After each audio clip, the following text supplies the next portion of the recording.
Scott, the day has arrived. Here we are. Here we are. Let's talk about the excitement. This has got to be for you personally. I know we're excited at the university. How does it feel to make this big news finally out in the open? Well, you know, we've been planning this for so long, and this thing called COVID got in the way. Yeah, I heard of So that. the anticipation has been incredible. And so the day's finally here, and we're so excited about it, and really can't wait to get started. So Scott, let's talk about how this began. Why MTSU, and how did those steps happen to make this possible? Well, the path to here is really, it started with Beverly Keel, and we were on the CMA board together, and of course she's such a powerful force here at the college. And we started talking about, you know, what we had achieved, and, you know, would this be the time to really start thinking about legacy? Because I honestly don't. I do the work, and legacy to me is for everyone else. And I don't mean that cavalier, I just don't worry about it. You know, I've always thought if we do good work, people will know about it. And then the more I got into conversations with her and understanding and respecting everything that the college has stood for, really since I've lived in the South and lived in Middle Tennessee. You know, there was a day where my bands actually recorded at the studio here.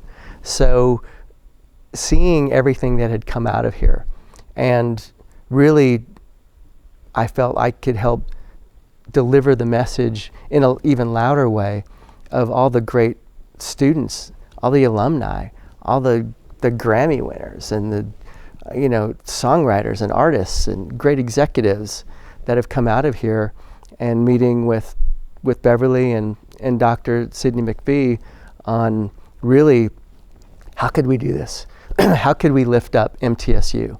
And I think we hit on a beautiful plan to really make more noise about what an incredible college this is. Well, I know you said it's not about legacy, but let's talk a little bit about legacy. It's hard not to have a sense of pride for not only your accomplishments, but also what this means for your family, having a named college on this campus. Reflect a little bit about that. What does it mean for you personally and for your family? You know, I think it's really just starting to wash over me. You know, you get so focused on the mission. Let's get this done. And now it's like, this is very real. And it's something that my family can always be proud of. And, you know, we never really dreamed this big to, wow, we'll have a college named after me and after us, because it is, nobody does this by themselves. You have to have incredible support. You know, if it wasn't for my wife Sandy and my father Mike and several other people who lifted me up when I needed to lift up and supported the dream even more, you know, this is a dream realized. Mm-hmm. Scott, you've had a lot of dreams. I mean, a lot of things that people would never see in one career, you've managed to combine one after another. Talk about all of your interests. I mean, race car driver, musician, music label CEO, and now patron of a college. You know, as far as music and racing, they were really two parallels that I grew up with. And, you know, we've been so blessed with the record side of things. And the racing side of things we don't really talk about a lot, but we've been a sponsor on 3 different Indy 500 winners. You know, I personally have won national championships. And it's really such a great passion, and it's not a business. And, you know, I'm really not looking for racing to be a business. It's more my happy place. But, you know, I think it goes back to really an ethos of, if we're going to do this, let's do this at the highest level. Mm-hmm. We didn't come here to run around the back of the field. We didn't come here to run around the bottom of the chart. We came here to have #1 records and win races. Mm-hmm. And plus, I left out a very important one, a pretty doggone good distillery too. I recommend, if you haven't had our latest Borchetta bourbon release, you should absolutely indulge. And that name, of course, is on the Music City Grand Prix, which you have had quite a history of not only supporting, but restoring to its glory. Yeah, we're very proud of the fact that we were able to be a big part of bringing IndyCar back to Nashville and Middle Tennessee.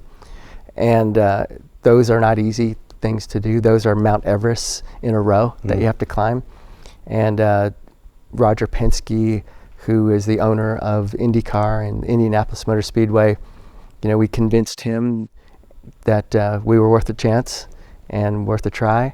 And here we are going into our 5th year of the Borchetta Bourbon Music City Grand Prix. It started off as a big machine, and the reason I changed it to Borchetta Bourbon is the bourbon was born of the Grand Prix. Our very first release came out with the very first Grand Prix.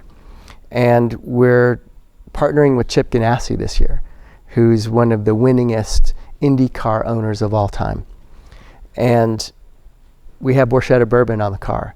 And so when we won the Indy 500 again with Borchetta Bourbon on the car, it's like, let's take all this momentum and bring it all the way back to Nashville. And so that was the reason for the change. Wow, wow. You know, we pride ourselves at MTSU of changing the trajectory of students' lives for the better. We've got hardworking students. You're a hardworking guy.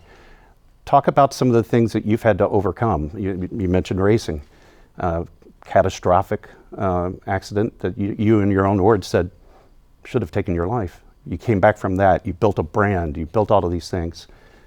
Talk about that determination that's allowed you to kind of see the success and see the results of that success. You know, all I know is what we do. You know, I can't say, well, we're going to be more determined today. You know, we just have this sense of, you know, I kind of equate everything we do of, is there an open lane? You know, is there an open lane in the record business? Is there an open lane in the racing business, in the distillery business? Everything that we look at, you know, what is that open lane? I will drive faster into turn one than you will. So it's really that kind of, you know, determination that is really just kind of ingrained.